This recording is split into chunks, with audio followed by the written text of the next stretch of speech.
खुदा ने आज तक उस कौम की हालत नहीं बदली, न हो जिसको ख्याल आप अपनी हालत के बदलने का। बहुत सब उछल रहे थे, मैं उम्मीद में था लोग बैठे रहेंगे, मैं उनसे कुछ पूछता नमाज में फर्ज कितने। जो कूद रहे थे यहाँ बैठे लौटे हमारे,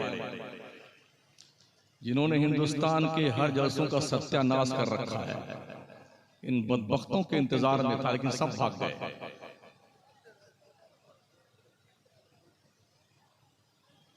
सिर्फ ढोलक हारमोनिया की कमी थी और टुनटुनिया की, बाकी सब हो रहा था।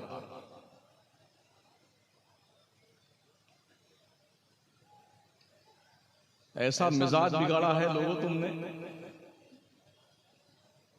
जितने आप जिम्मेदार हैं उतनी ही हमारी बिरादरी भी जिम्मेदार है, जो वाह वाह वाह वाह करती रहती है।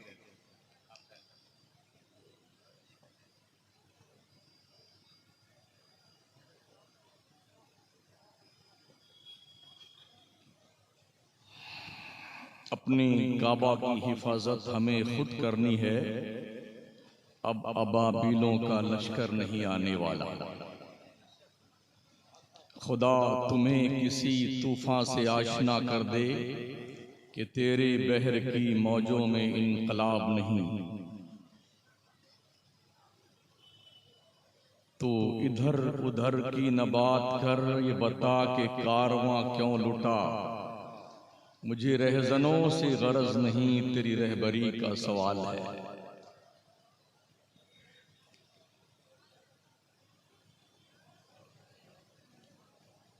अरे आप लोग कुछ पैर में कुछ हो गया क्या? बैठ जाए भाई साहब, या तशरीफ ले जाए शराफत के साथ में।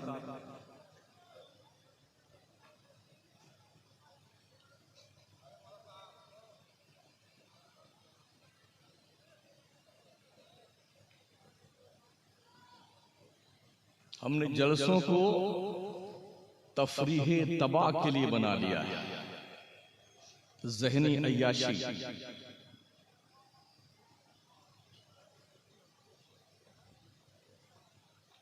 वरना ये हाल नहीं होता हमारी कौम का। सबसे पहले मैं ये अर्ज कर देना चाहता हूं, जब पोस्टर छापे जाएं तो उलमा की तस्वीर न छापी जाए। तस्वीरों की इजाजत जरूरत शरइया की बुनियाद पर दी गई है। वहां कोई जरूरत नहीं थी कि पोस्टर में मौलाना लोगों के फोटो छापे जाते, जिसमें मैं भी छपा हुआ हूं। आइंदा जब जलसे करें तो इससे बाज रहें। दूसरी बात ये कहनी है आपसे, कम से कम जिम्मेदार उलमा को बुलाइए जो आपको दीन सिखाएं। नात पढ़ने वाले, बेशक नात पढ़ना सुनना इबादत है, लेकिन नात इतनी ज्यादा हो जाए कि आदमी अपना असली मकसद ही भूल जाए, ये इबादत है। सारे लोग डांसर बन रहे थे, भी देखा था मैंने, ऐसे हिल रहे को मौका मिलता तो यही डांस करते ही। ये कौन लोग थे? कहीं जमीन से उगे थे ये लोग, या आसमान से बारिश की तरह बरसे थे ये लोग? हमारे ही लोग, हमारे ही बच्चे। मैंने इलाहाबाद में भी पूछा था कमेटी के नौजवानों से कि फर्ज कितना है नमाज में, शरायत नमाज बताओ।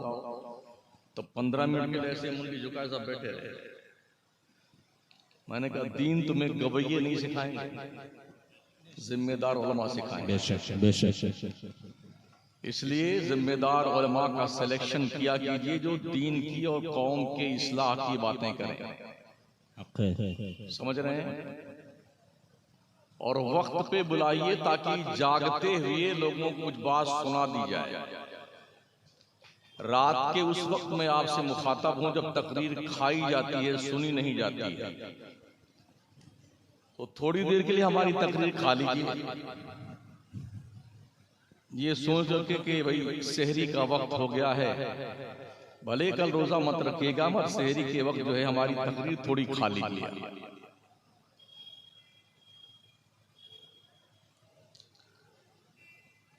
पूरे मुल्क में हमारे सुन्नियों के जलसों की यही सत्यानाशी है जो भी देख रहा हूं। हैरत इस बात पर है, कमेटी भी बहुत खुश होती कि हमारा जलसा बहुत कामयाब हो गया। कमेटी के जिम्मेदारों से मैं गुजारिश करूं, यहां एक बार आके खड़े होकर देखिए कितना कामयाब दिख रहा है।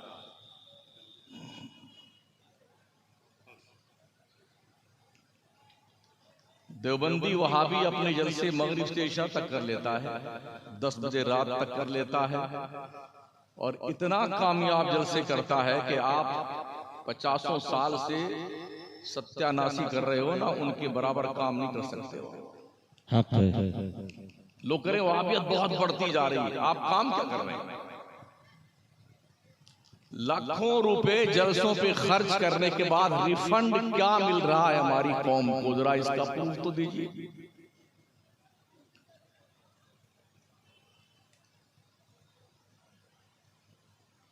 क्या फायदा होगा जलसे से? आप गुज़िश्ता 45 साल से मैं जलसे सुन रहा हूं और 40 साल से सुना रहा हूं, मगर हमारे जलसे नाकामियों का सेहरा बांध करके दूल्हे राजा बन के निकलते।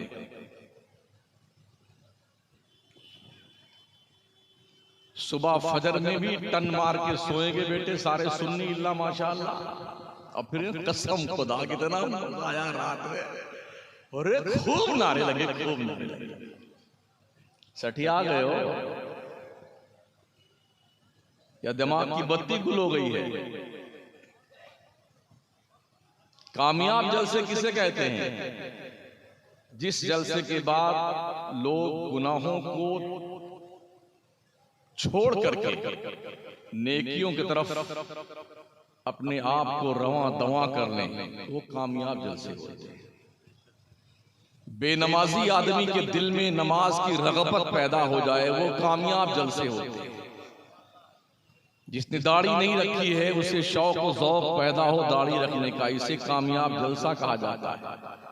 लेकिन हमारे नजदीक आज की तारीख में कामयाब जलसे वो हैं, बाबा बाबा जिंदाबाद, दोबारा रिशाद, तिबारा रिशाद। एक साहब और फेंके जा रहे हैं, एक और दे दीजिए ना भाई साहब, एक और दे, बैठे बैठे कहां गए? मैं पूछता उनसे, जनाब गुस्ल में कितने फर्ज हैं? ये पागल है मदरसा चलाने वाले लोग।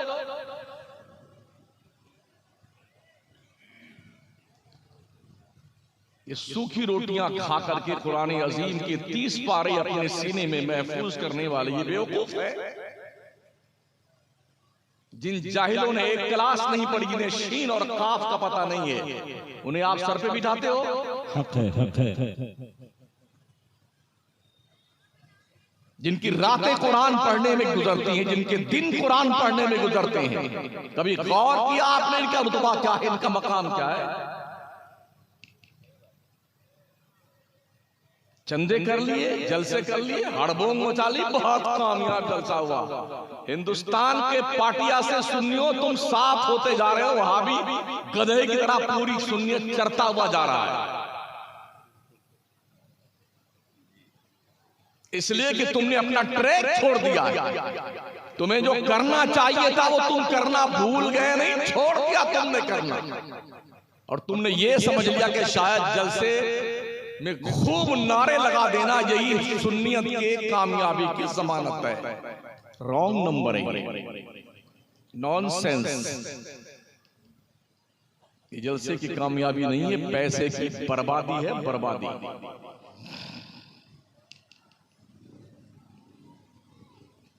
कुछ सवालात भी हमारे पास आए हैं, मुझे उसकी जवाबात भी देने हैं। अल्लाह इरशाद फरमाता है, इन्नल्लाह ला युग़य्यिरु मा बिक़ौमिन हत्ता युग़य्यिरु मा बिअन्फुसिहिम। इसका तर्जमा सीधा साधा यूं कहा जा सकता है, खुदा ने आज तक उस कौम की हालत नहीं बदली, न हो जिसको ख्याल आप अपनी हालत के बदलने का। बेशक अल्लाह उस कौम की हालत नहीं बदलता जो कौम अपनी हालत खुद बदलना नहीं चाहती।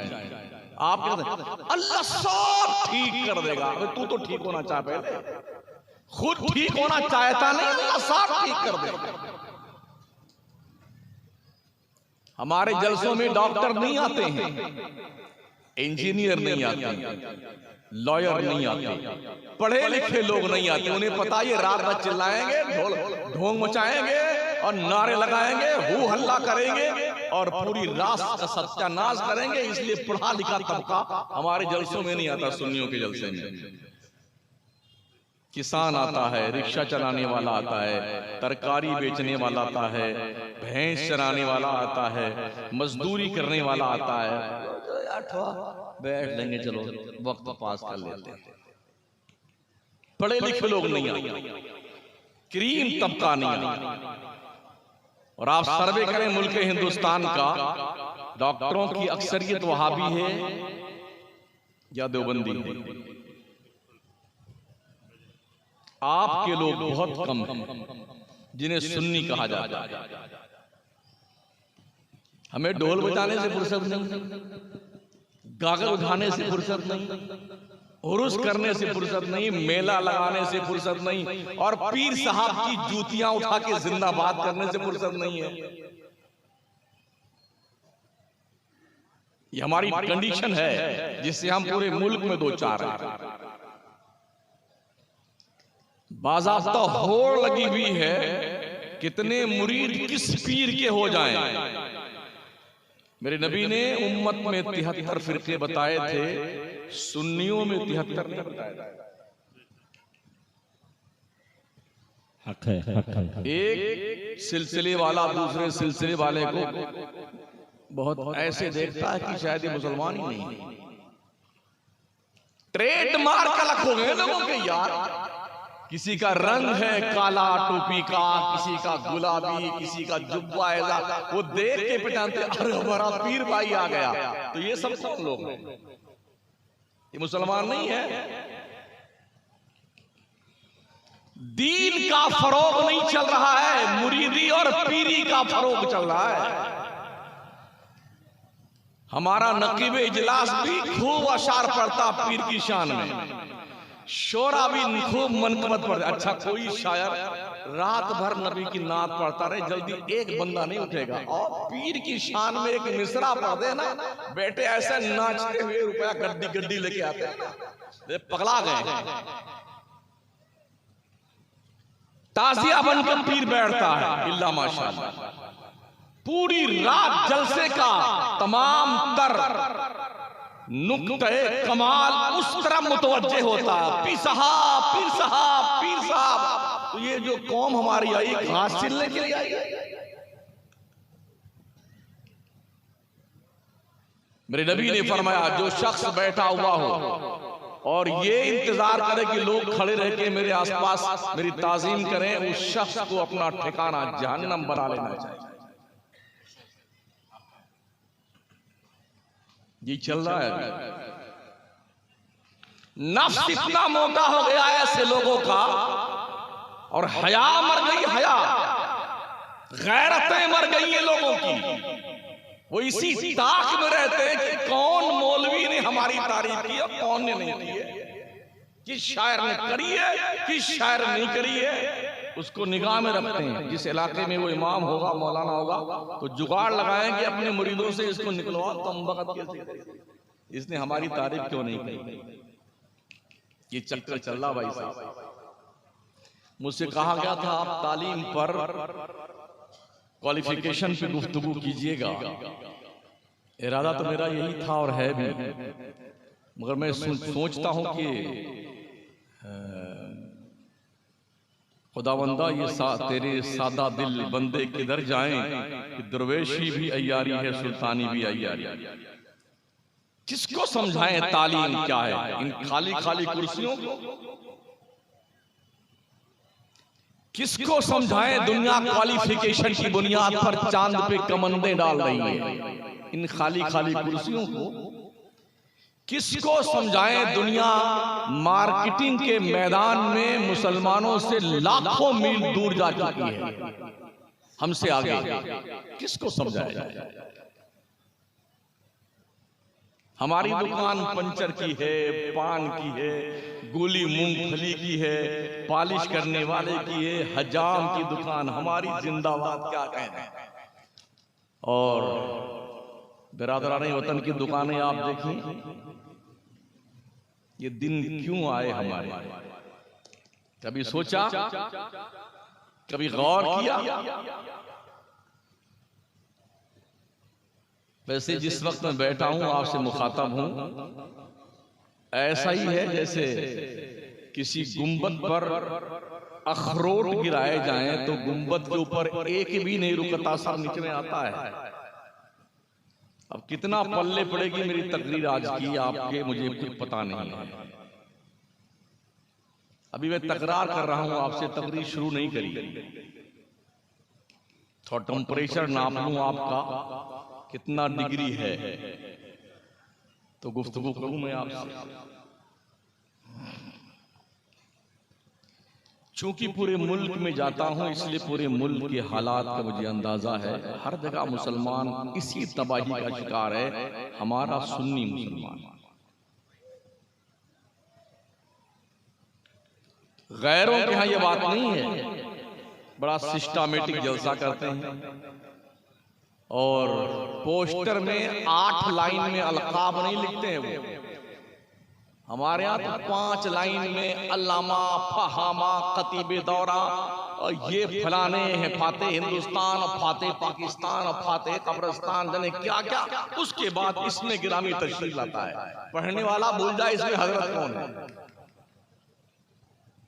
सच है।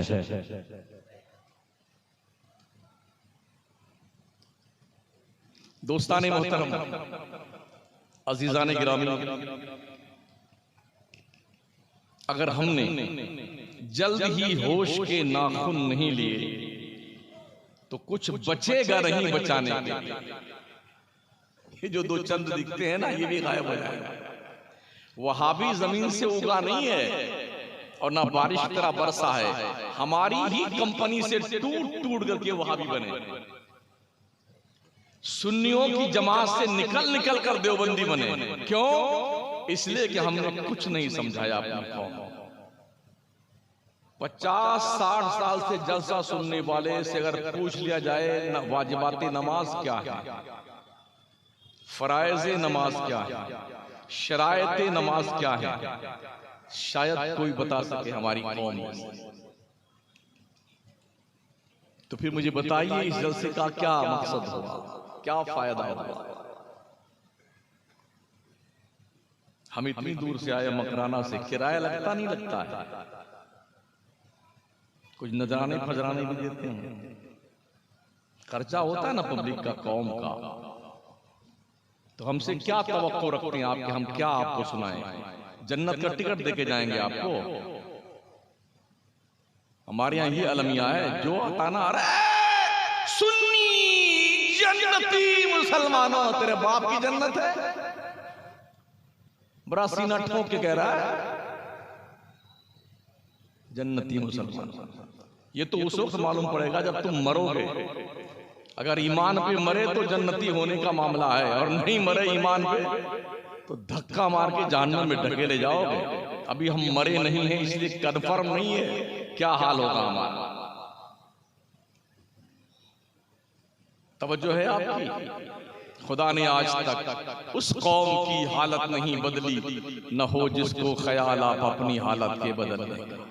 अल्लाह इरशाद फरमाता है, वलक़द यस्सरनल कुरान लिज़िक्रि फ़हल मिन मुद्दकिर। हमने कुरान को याद करने के लिए आसान बना दिया। है कोई याद करने वाला?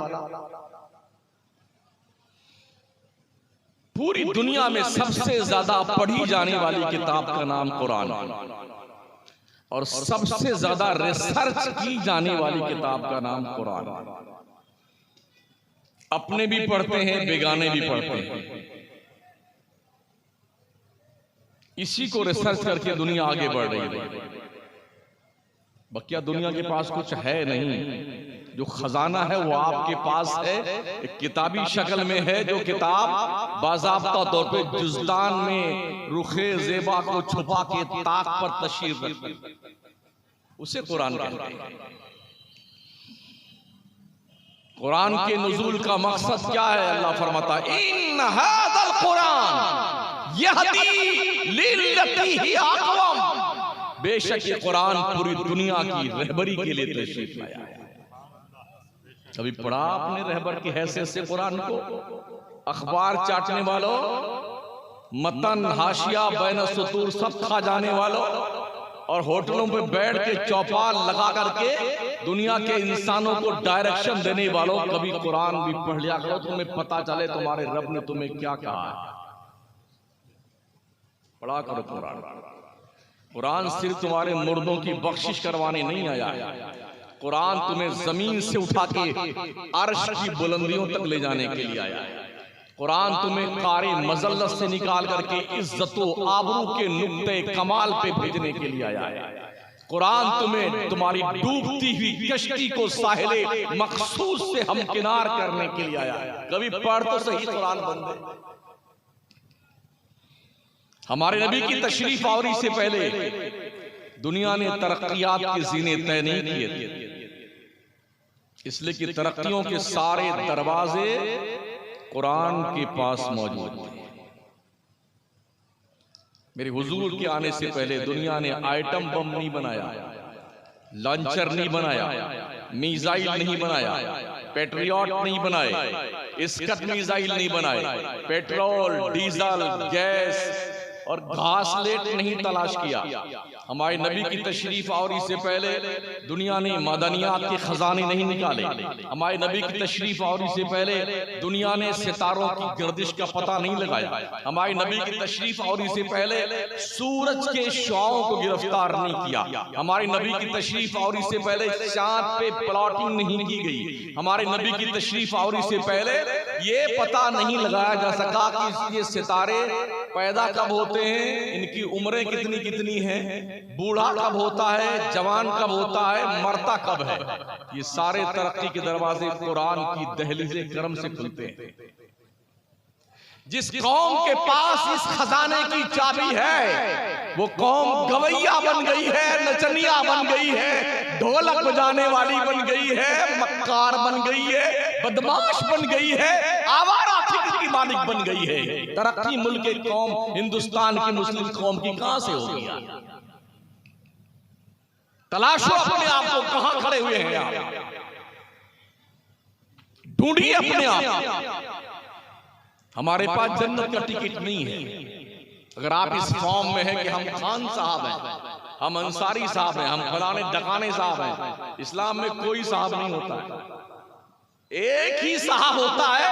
उसके लिए अल्लाह ने फरमाया या अय्युहन्नास इन्ना खलकनाकुम मिन ज़करिन व उन्सा व जअलनाकुम शुअबन व क़बाइला लितआरफू इन्न अक्रमकुम इंदल्लाहि अतकाकुम।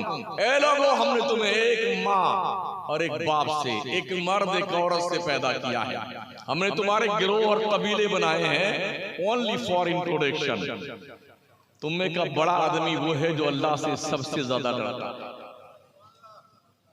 पैसों की बुनियाद पर कोई बड़ा नहीं होता है, कबीला और खानदान बड़ा होने की बुनियाद पर कोई बड़ा नहीं होता है, अच्छे ओहदे मिल जाने से कोई बड़ा नहीं होता है। इसका तजर्बा आप यूं भी कर सकते हैं, जैसे ही बड़ा मरे कि छोटा मरे, खान साहब मरे चाहे अंसारी साहब मरे, मिनिस्टर साहब मरे चाहे चौकीदार साहब मरे, मरते ही लोग क्या कहते हैं? Dead body. अरे मुर्दा है। कोई ये नहीं कहता खान साहब है, कोई ये नहीं कहता अंसारी साहब है, कोई नहीं कहता ये फलाने मिनिस्टर साहब और प्रधान जी हैं। लोग क्या कहते हैं? अरे मुर्दा मुर्दा मुर्दा। ओ कौम के मुर्दा लोगों, तुम्हारी असलियत ये है, तुम कहां पलाए फिर रहे हो? ढूंढो अपनी मंजिल को। मेरे पास थोड़ी कड़वी दवाएं हैं, हजम कर लीजिए। कड़वी दवाएं। अगर आपने अपने सोच का किबला तब्दील न किया, दुनिया आपको अपने पैर का जूता बना के पहन डालेगी। छुपाकर आस्ती में बिजलियां रखी हैं गर्दों ने, अनादिल बाग के गाफिल न बैठे आशियानों में। तुम्हारी मौत और जिंदगी के फैसले तय किए जा चुके हैं, काश तुम जाग जाओ वक्त से पहले साथी। हमारी मौत जिंदगी के फैसले पार्लियामेंट और विधानसभा में होते हैं, जहां हमारा कोई वकील नहीं, हमारा कोई सिफारिशी नहीं, हमारा कोई हमदर्द नहीं। कहां खड़े हुए हैं? शहर फैजाबाद में आज के 4 साल पहले, लॉकडाउन से पहले, बिरादरानी वतन पड़ोस के मुसलमानों से ये कहते थे, जब तुम पाकिस्तान जाओगे तो ये अपना मकान हमको दे देना। ये प्लान है लोगों ने ये ख्वाब सजाए हैं। जब तुम पाकिस्तान जाओगे यहां से ना, तो अपना मकान हमको दे देना, दुकान हमको दे देना। मतलब ये कि लोगों ने ये ठान लिया कि इनको पाकिस्तान भेजा जाए, जबकि हमें पाकिस्तान से क्या ताल्लुक? हम क्या जाने पाकिस्तान किधर है? तुमने बनाया, तुम जानो पाकिस्तान को, हमने थोड़ी बनाया है। हम ख्वाजा के हिंदुस्तान में रहते हैं। भारत के एक एक सेंटीमीटर की जमीन के हिफाजत करने का शौक और हौसला रखते हैं। हमें ये सोचना होगा कि हम अगर पढ़े लिखेंगे नहीं ना, तो याद रखना दोस्तों, याद रखना, आपको सिर्फ और सिर्फ अंग्रेजों के दौर की याद ताजा करा दी जाए, गुलामी की जिंदगी बसर करने के लिए तैयार हो जाए। 12वीं क्लास तक पहुंचते पहुंचते हमारे मुसलमानों के बच्चे 14% ड्रॉप आउट हो जाते हैं, आगे नहीं पढ़ते हैं वो। और बच्चियां वो आगे पढ़ाई जाती हैं, रहने वाली हैं गया की, पढ़ रही हैं दिल्ली, रहने वाली हैं यहाँ की, पढ़ रही हैं पंजगनी, रहने वाली यहाँ की हैं, पढ़ रही हैं मुस्लिम यूनिवर्सिटी में। शेयरिंग बेस पे कमरे होते हैं, एक कमरे में एक लड़की और 3 लड़के, 2 लड़की और 4 लड़के। किराया महंगा है ना? क्या आप सोच सकते हैं इस कंडीशन में एक लड़की अजनबी, 2 लड़के अजनबी, 2 लड़कियां अजनबी, 3 लड़के अजनबी, और सोशल मीडिया के इस दौर में कि मोबाइल के ऊपर फिंगरप्रिंट के नीचे जहन्नम का शोले जवाला दहक रहा है। क्या आप तसव्वुर कर सकते हैं आबरू महफूज रहेगी किसी की? बाप सोचता मेरी बेटी कॉलेज पढ़ रही है, मेरी गुड़िया ओहो पंजगनी पढ़ने गई, मेरी लाडली शहजादी ओहो दिल्ली पढ़ रही है, बड़े खुश हैं। उस वक्त पता चलता है जब नाक यहीं से कटती है ना, पूरी की पूरी साफ हो जाती है, तब अरे हजरत कुछ कीजिए ना, कोई पलीता बना। अब क्या वो बड़का वाला पलीता लग गया तो छोड़ के पलीता का क्या काम है भाई साहब? मेरे नबी अलैहिस्सलाम ने इसीलिए इरशाद फरमाया था, जहां 2 अजनबी, एक लड़की और लड़का होते हैं, वहां तीसरा शैतान होता है। आपकी मालूमात में इजाफा करने के लिए बता दूं, आज के 5 दिन पहले स्वीडन की सरजमीन पर, एक मुल्क है स्वीडन, वहां पर एक नया खेल बाज़ाब्ता तौर पर एक्सेप्ट किया गया है। स्टेडियम के अंदर बीच मैदान में लड़का और लड़की मादरजाद नंगे होकर के जिमा करेंगे, हम बिस्तरी करेंगे, और पूरा स्टेडियम का मर्द औरत बैठ के उसके इस नंगेपन का तमाशा देखेगा। 8 तारीख शायद अब लग गई है, आज ही वो खेल होने वाला स्वीडन में। मेरी नबी ने फरमाया था, कयामत उस वक्त तक कायम नहीं होगी जब तक मर्द औरत ऐसे ही जुफ्ती ना कर लगे जैसे कुत्ते और गधे जुफ्ती करते हैं ओपनली। वो आज शुरू हो रहा है, 2:45 बज रहे हैं, 8 तारीख लग गई है, आज ही के डेट में ये खेल होने वाला है। भरे मजमा में दिन के उजाले में ये खेल खेला जाएगा। गवर्नमेंट ने इसे मान्यता दी और बाज़ाब्ता तौर पर लाइसेंस जारी किया है। उनके नाम लिखे जा रहे हैं जो इस तरह नंगे होकर के लड़के लड़कियां जवान आएंगे और बीच मैदान में अंदर चारों तरफ से इंसानों का हुजूम होगा और बीच में एक दूसरे के साथ वो हम बिस्तरी करेंगे। ये दौर आ चुका है। कयामत की निशानियां एक के बाद एक जाहिर हो रही हैं। इसलिए साथियों कुछ सोचो, कुछ गौर करो। कम से कम अपने बच्चों को तो आप बचा सकते हैं। अपने बच्चों के हाथ में मोबाइल नहीं, कलम दीजिए। अपने बच्चों को कलम दीजिए। कलम की मार ऐसी होती है, नस्लें याद रखती, नस्लें। इसलिए बच्चों को मोबाइल मत थमाइए, कलम दीजिए बच्चों के हाथ में। साउथ इंडिया में जाके देखें कलम की ताकत कैसे, तालीम का महत्व क्या है, क्वालिफिकेशन की अहमियत क्या है। साउथ में जाके मुसलमान सबसे ज्यादा जाहिल है। 2% मुसलमानों की आबादी में क्वालिफिकेशन पाया जाता है। 2%। 2% हम मस्जिद के नमाजी भी हैं, 2% हमारी क्वालिफिकेशन भी है। इसीलिए 2% हमारी गवर्नमेंट की नौकरी में नुमाइंदगी भी है।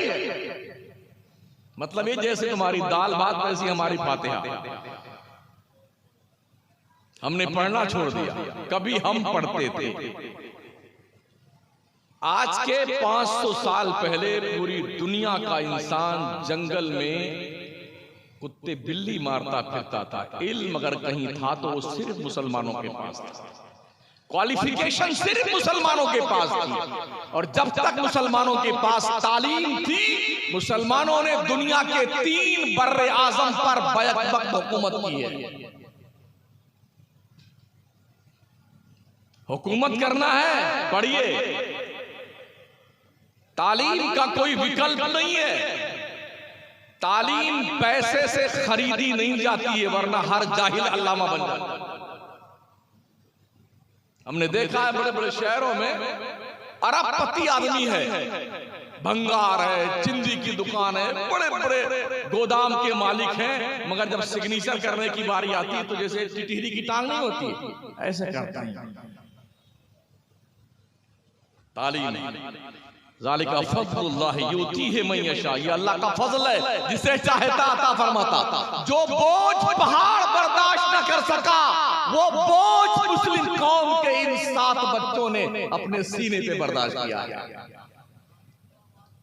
कुरान के 30 पारे, इन उलमा और हुफ़ाज़ की मेहनत को आप सराहना दीजिए कि इन्होंने इनके दिलों पे कुरान के 30 पारों की तहरीर लिखी है।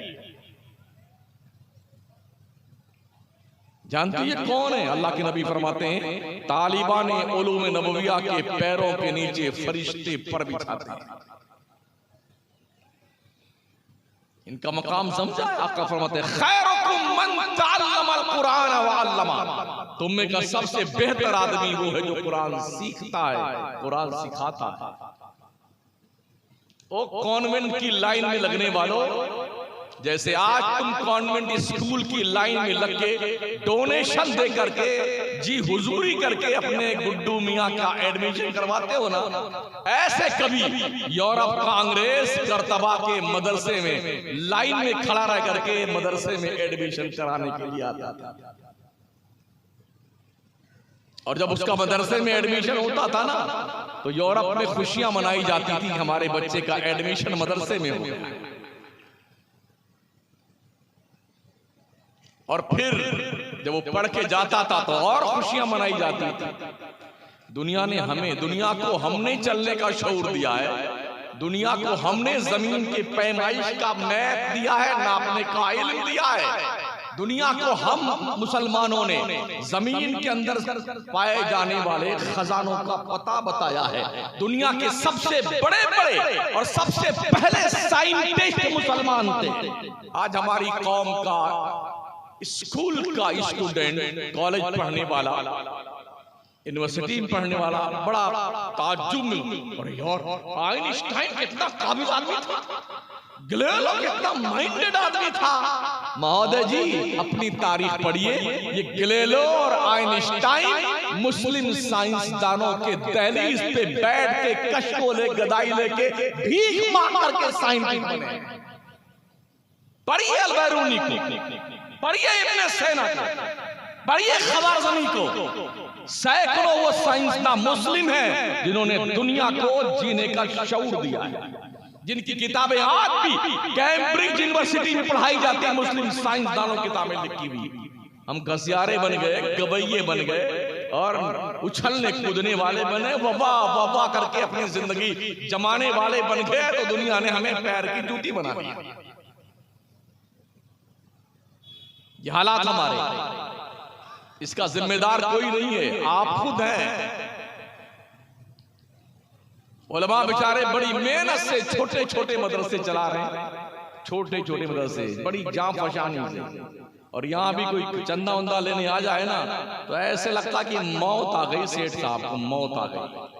अभी जो नाच नाच के पैसे लुटा रहे थे इनसे करते थे कि मदरसा जामे तो सुफा को चंदा दे दीजिए ना, तो ऐसे मुंडी लड़का के होंठ लड़का के बैठा मर्द सूरदा जैसे देखता ही नहीं, ऐसे करता।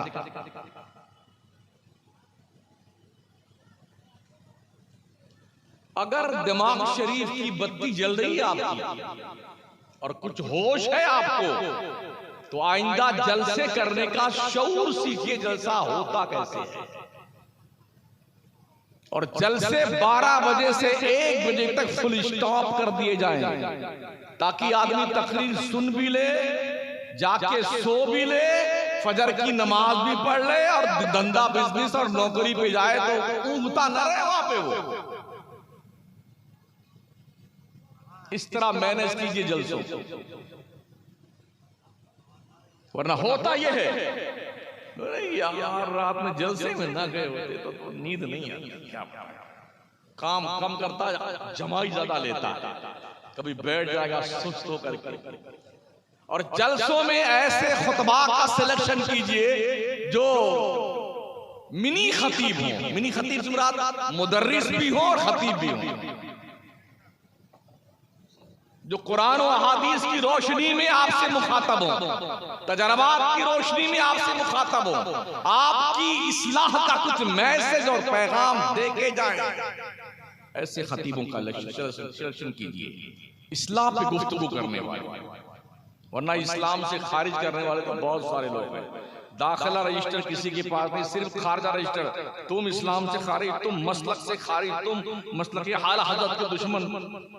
ये रजिस्टर हमारे पास बहुत वाफर मिकदार में है। कुरान पढ़िए, कुरान, कुरान ही आपकी तरक्कियात का जीना है, कुरान ही आपको बुलंदियों पे लेके जाएगा। वो कौमें जो अपने मुस्तकबिल की नस्लों को महफूज रखना चाहती हैं, वो उन पर ध्यान देते। किसी भी नेता का बच्चा कोई झंडा लेकर के आपको कहीं नहीं दिखेगा कि जिंदाबाद जिंदाबाद जिंदाबाद जिंदाबाद। कोई लंदन पढ़ रहा है, कोई बर्तानिया पढ़ रहा है, कोई जर्मनी पढ़ रहा है, कोई कनाडा पढ़ रहा है, बड़ी बड़ी यूनिवर्सिटियों में, और आम पब्लिक को झंडा दे दिया है, सब मरो करो हराम करो, मरो करो। हिंदुस्तान पाकिस्तान, कब्रिस्तान शमशान, मंदिर मस्जिद, मुसलमान हिंदू, इसी में लगे रहो तुम लोग। हमारे बच्चे तो पढ़ी रहे लंदन में, बाप मिनिस्टर था, दादा मिनिस्टर था, पोता भी मिनिस्टर की तैयारी में है, और तुम घसियारे, तुम्हारा बाप घसियारा, तुम्हारा दादा घसियारा। ये हालात हमारे। अगर नहीं पढ़ोगे दुनिया ऐसे ही आपका इस्तेहसाल करेगी। बरकाती सादात, मारारा के सादात, उनका ये फरमान है, आधी रोटी खाओ, बच्चों को पढ़ाओ। आधी रोटी खाओ, बच्चों को पढ़ाओ। लोगों, पेट पे पत्थर बांध लेना, मगर बच्चों को इल्म से महरूम मत रखना। दीन का भी इल्म होना चाहिए, दुनिया का भी इल्म होना चाहिए। बच्चों के भी मदरसे होने चाहिए, बच्चियों के मदरसे होने चाहिए। माशाल्लाह एक जामिया उम्मे हबीबा ले बनात भी देखा मैंने, इधर लगा हुआ, शायद इसी इलाके में कहीं है। ये जरूरत क्यों पेश आई है? कुछ कॉलेज और स्कूल में जहां आप समझते हैं कि हमारी गुड़िया, हमारी मुन्नी पढ़ने गई है, डॉक्टर इंजीनियर बनने गई है, समझ रहे हैं, वो भाग भाग करके कहीं और जाती हैं और 6 महीने बाद उनकी डेड बॉडी 4-4 टुकड़ों में, कहीं नदी में, कहीं नाले में, कहीं झाड़ी में, कहीं कुएं में, कहीं खड्डे में, और कहीं घर के अंदर कुआं खोद के दफन करने के बाद उनकी लाशें मिलती हैं। ये जरूरत इसलिए पेश आई है कि बच्चियों का भी इदारा हो जहां पे हमारी बच्चियां कनीज़ाने फातिमा बने, उन्हें एहसास हो कि हम मुस्लिम कौम की एक गैरतमंद बेटी हैं। मदरसे इसलिए जरूरी है ताकि कोई बच्चा मुसलमानों का सलमान रुश्दी न बनने पाए, अब्दुल करीम छागला न बनने पाए, अब्दुल हमीद दलवाई न बनने पाए, तारिक फता जैसा कुत्ता न बनने पाए। और बच्चियों के इदारे इसलिए जरूरी है ताकि कोई मुस्लिम बच्ची तस्लीमा नसरीन जैसी आवारा न बने। तवज्जो दीजिए अपने घरों पर, पर्दे का माहौल बर्पा कीजिए। चाचा वाला, मसीह वाला, मामू वाला, इस्लाम में इन सब से पर्दा है। गर्लफ्रेंड, बॉयफ्रेंड, इस्लाम में इस पे चौकड़ी लगाई गई। इस जंगली कानून को इस्लाम में कोई जगह नहीं। ना कोई गर्लफ्रेंड होता है, ना कोई बॉयफ्रेंड होता है। हम भी रोज चलते हैं ना, रोज, कभी ट्रेन में, कभी प्लेन में, देखते हैं स्कूल और कॉलेज यूनिवर्सिटी के बच्चे भ्रमण पे निकलते हैं। भ्रमण पे कोई कुल्लू मनाली जा रहा होता है, कोई कश्मीर जा रहा होता है, 50 आदमी बच्चों का टोला है, कोई आबू रोड घूमने जा रहा है? तो एक एक बोगी में भरे रहते हैं बेटे, छोटे छोटी पैंटे हैं, छोटी छोटी बुशर्ट है दोनों के। जानते हो क्या देखते हैं?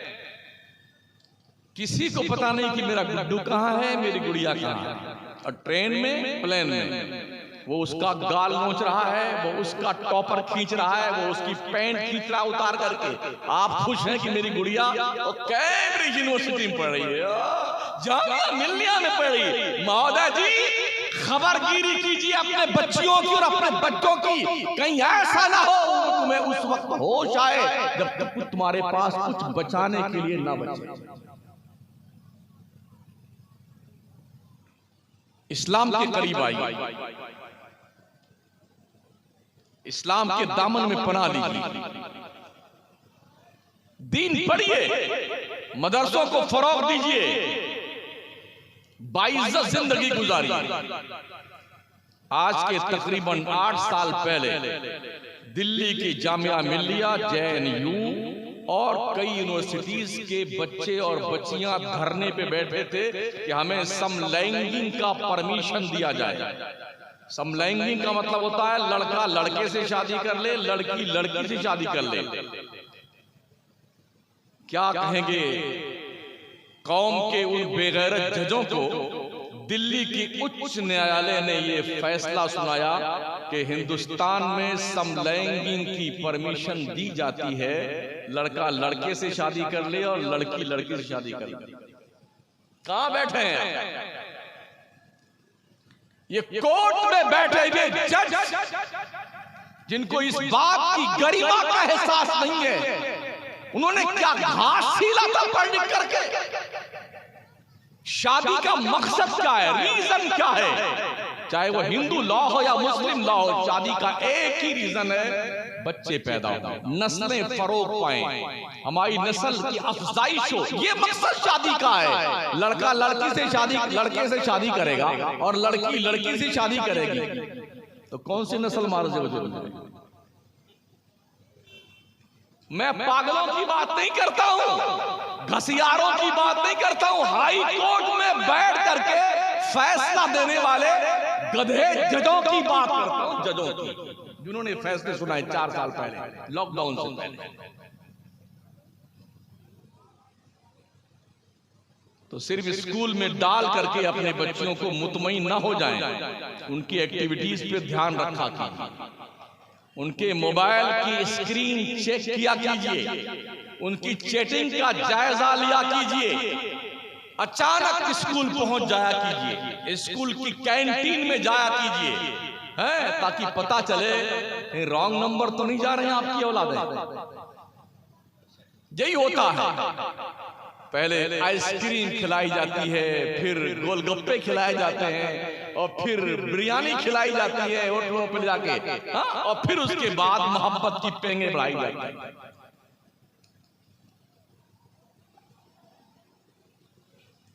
लगे बुरा तो लगता रहे यार, अगले साल मुझे नहीं आना है आपके, मुझे इस बात का कोई शौक नहीं चल रहा था, मैं फिर आऊंगा आपके यहाँ तकलीफ करने, लेकिन आया हूं तो जो मेरी जिम्मेदारी बता के जाऊंगा मैं आपको।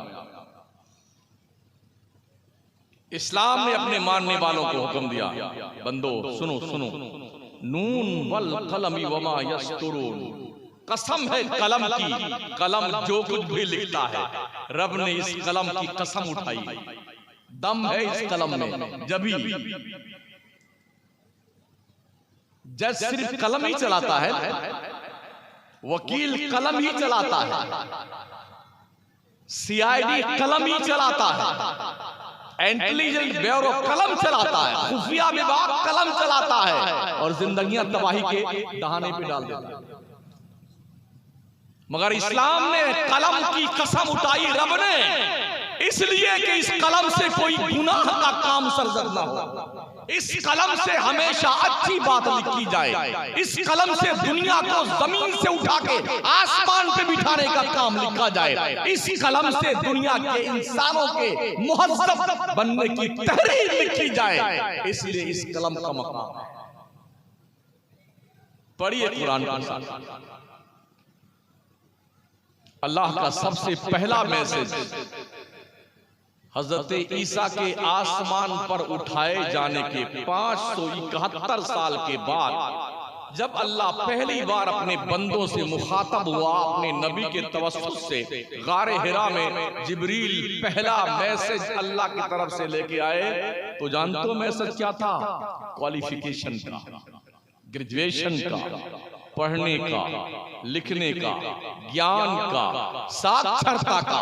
इक़रा बिस्मि रब्बिकल लज़ी खलक़, ये पहला मैसेज है, पहला मैसेज है पढ़ने का। जिस कौम के धार्मिक पुस्तक का, मजहबी किताब का नुज़ूल बहैसियत नुज़ूल हो रहा हो और पहला मैसेज पढ़ने लिखने का हो, वो कौम मुल्के हिंदुस्तान में शेड्यूल कास्ट से भी निचले तबके में आती है। जिस दौर में पोप और चर्च के पादरियों ने ये फैसला सुनाया था, इंजील मुकद्दस किताब है, इसे कोई औरत लड़की छू नहीं सकती, इसलिए कि औरत सरापा नापाक होती है, नापाक होती है, नापाक होती है। अगर औरत ने इंजील छू लिया तो इंजील नापाक हो जाएगा। जिस जमाने में पोप और पादरियों ने ये फैसले सुनाए, उसी जमाने में करतबा के जामा मस्जिद के महल्ले में 174 बच्चियों ने तकरीबन 2000 से ज्यादा कलमी नुस्खा कुरान का लिखकर कौम को दिया। दुनिया कहती मुसलमानों ने, इस्लाम ने औरतों पे जुल्म किया है, जालिमों ने जुल्म की तहरीर अलग दी, तस्वीरें बदल दी हैं। जिन्होंने औरतों को नापाक लिखा और चर्च के पादरियों ने फतवे दिए, वो हमें सबक सिखाते हैं कि मुसलमानों ने औरतों को हुकूक नहीं दिए। वो मकाम औरत का है। अगर औरत अम्मा आयशा है तो पूरी दुनिया के मोमिनों की मां, औरत खदीजा है पूरी दुनिया के मोमिनों की मां, औरत फातिमा है तो रुतबा इतना बड़ा है कि वो जन्नती औरतों की सरदार है। औरत आसिया और मरियम है तो रुतबा इतना बड़ा है कि वक्त के पैगंबर ईसा की मां है, बिन बाप के बेटे ईसा की मां मरियम। रुतबे औरतों के इस्लाम ने तालीम पर बहुत ध्यान दिया है। बाज़ाब्ता तौर पे हुकूमतें भी थोड़ा मेहनत करती हैं, दीवारों पे नारे लिखवाती हैं, अंगूठा टेक रहे ना एक, गाय भैंस चराएंगे फिर भी पढ़ने जाएंगे, सास बहू एक साथ पढ़ेगी, महिला अनपढ़ नहीं रहेगी। तुम आज जागे हो, इस्लाम के पैगंबर ने उस वक्त पढ़ाया था। अजिल्ले सहाबे के बाद जब किसी मसले में उलझ जाते थे तो अम्मा आयशा की दहलीज पे आकर के कशकोले गदाई लेके सवाल का तस्किया किया करते। ये रुतबा इस्लाम ने औरतों को बहुत पहले दिया है।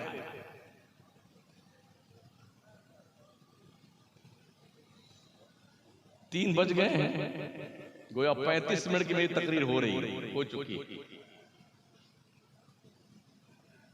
थोड़ी देर और बोल दें, आपकी इजाजत हो तो।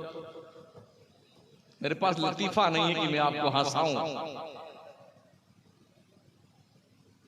जिसका खरमने उम्मीद ही जल के खाकिस्तर हो गया, वो क्या हंसाएगा। जिस कौम का बैतुल मक़दिस 90 साल से गैरों के कब्जे में हो, क्या हंसाएगा। जिस कौम की बच्चियां और जवान और बूढ़ी औरतें बैतुल मक़दिस के सहन में रोज गोलियों का निशाना बनती हूं, वो कौम को क्या हंसाएगा। जिस कौम के लोगों का हाल इजराइल की सरजमीन पर जहन्नम जैसा, वो क्या हंसाएगा। जिस कौम के तकरीबन 10 लाख यतीम बच्चे मुल्क शाम के तुर्की में पलते हो, क्या हंसाएगा आपको। जिस कौम के अंदर इराक की सरजमीन लहू लहान करके तबाह बर्बाद कर दी गई, वो क्या हंसाएगा। जिस कौम का ये हाल हो कि कश्मीर जल रहा है 2500 साल से, वो क्या हंसाएगा। जिस कौम के जेल में 70% मुस्लिम बच्चे जेल में है, वो क्या हंसाएगा। हंसिए आप। जिस कौम की औरतें बुर्का पहन करके हर सिग्नल पर भीख मांगती हुई, वो क्या हंसाएगा।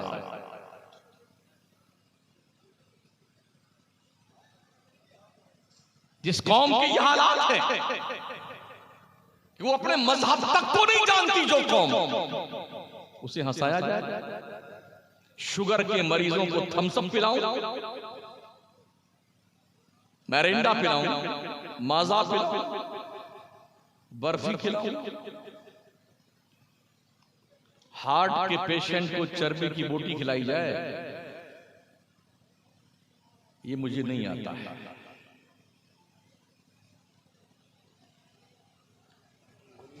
हम नहीं छोड़ेंगे बात बरमला कहना, हाँ नहीं शियार अपना दर्द को दवा कहना।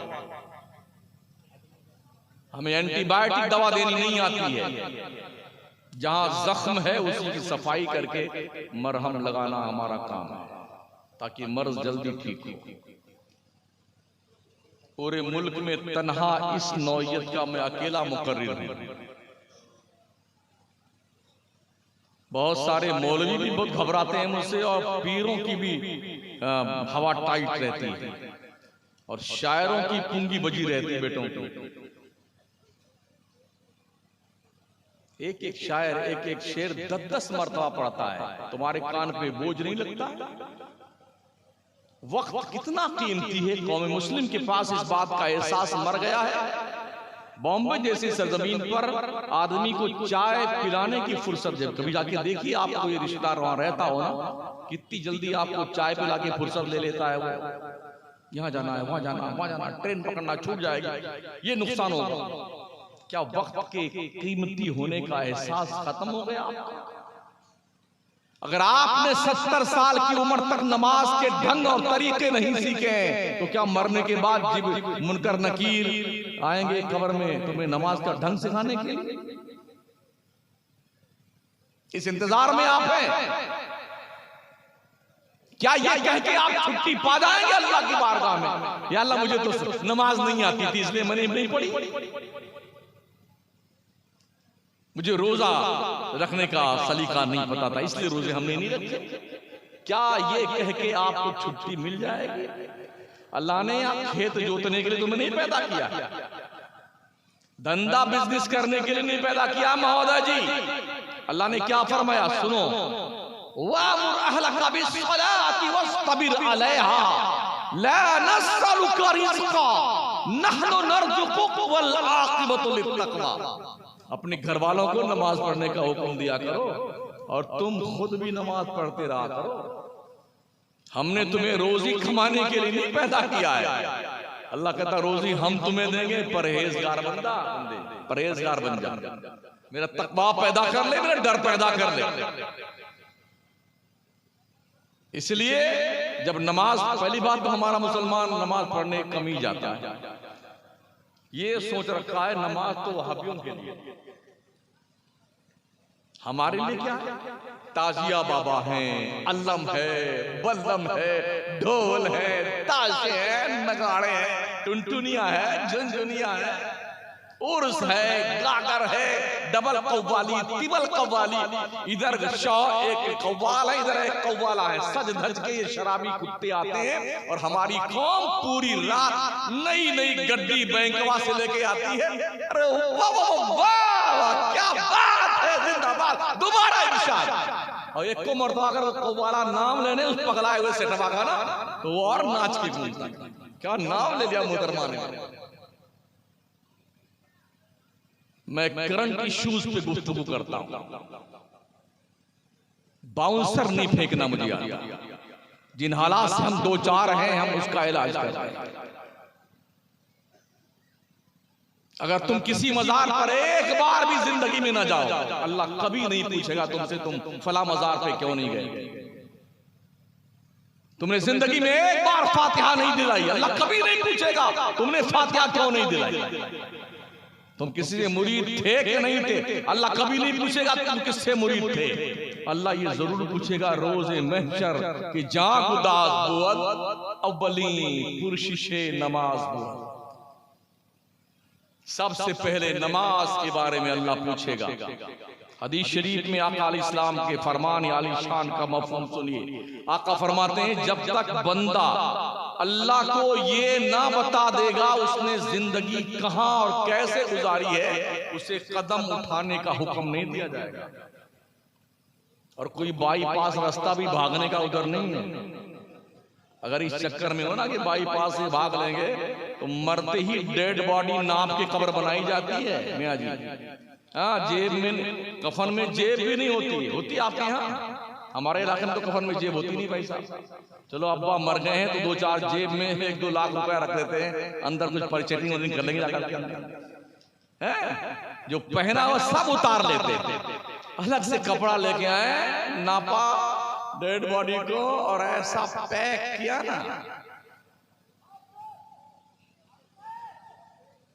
बस अगर कहीं थोड़ा सा भी खुला रहता है ना, जितने इंजीनियर आसपास खड़े रहेंगे ना, कब्र के इंजीनियर, जो काम आधे घंटे में होता है वो 1.5 घंटे में होता है। अरे थोड़ी टेढ़ी हो गई, उसको सीधा कीजिए ना। मरदूद नमाज नहीं पढ़ेगा, डायरेक्शन देगा।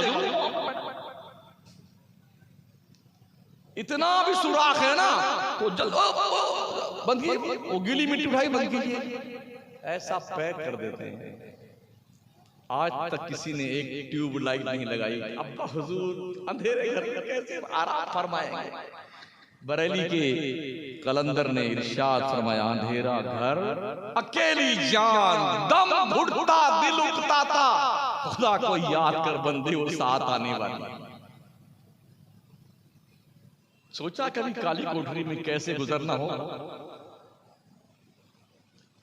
ना पंखा है, ना रोशनी है, ना कोई मुनिसो हमदर्दो गमगुसार है, अकेले पड़े हैं। कब तक पड़े रहना है? जब तक नफ़्ख़े सानिया दोबारा सूर न फूका जाए तब तक पड़े रहियो अपनी कब्र में। ये मिट्टी खा जाती है, ये गाल खूबसूरत खूबसूरत आंखें, माशाअल्लाह, हाथ पैर, पूरी बॉडी डिकम्पोज हो जाती है, हड्डियां तक मिट्टी खा जाती है। कभी जब अगर आपके तोंद शरीफ पे गुरूर की चर्बी चढ़ने लग जाए ना, तो तन्हाई में अपने कब्रिस्तान का एक बार चक्कर लगा, और पूछो उन मुर्दों से जिसमें आपके परदादा, लकड़ दादा, पकड़ दादा, धकड़ दादा, अब्बा हुजूर जो तशरीफ ले गए हैं, या प्रधान जी, महोदय जी, मिनिस्टर साहब, पूछिए कैसे हैं जनाब, तबीयत शरीफ ठीक तो है आपकी? किसी कब्र से जवाब तो नहीं आएगा। हाँ, खामोश सन्नाटा ये जरूर आपके दिमाग पे झन्नाटेदार थप्पड़ मारेगा। जालिम, मौत से किसको रुस्तगारी है, आज वो कल हमारी बारी है। कल तुमने भी इसी कब्र में मर के आना है, तुम्हारी औलादें भी। एक ही काम, लास्ट एक ही फैसला, मिन्हा खलकनाकुम वो फीहा नुईदुकुम मिन्ना नुखरिजुकुम तारतन उखरा। अब्बा आप जानो, आपकी कब्र जाने, हम तो चले बिल्डिंग बांटने के लिए, खेत बांटने के लिए, खजाना बांटने के लिए। इसलिए ओ लोगो, हलाल कमाओ, हलाल, ताकि मरने के बाद टूटे ना जाओ। जो गोश्त हराम पैसों से परवान चढ़ता है, उसे जहन्नम में जाने से कोई रोक नहीं सकता है। इसलिए हलाल कमाओ, भले चटनी रोटी खाओ, हमें सूखी रोटी खा लेना, कोई भूख से मरता नहीं है। आदमी मौत से मरता है, भूख से नहीं मरता। इसलिए सूखी रोटी खा लेना, मगर हलाल के साथ। बच्चों की परवरिश करना, हलाल रोजी से परवरिश करना।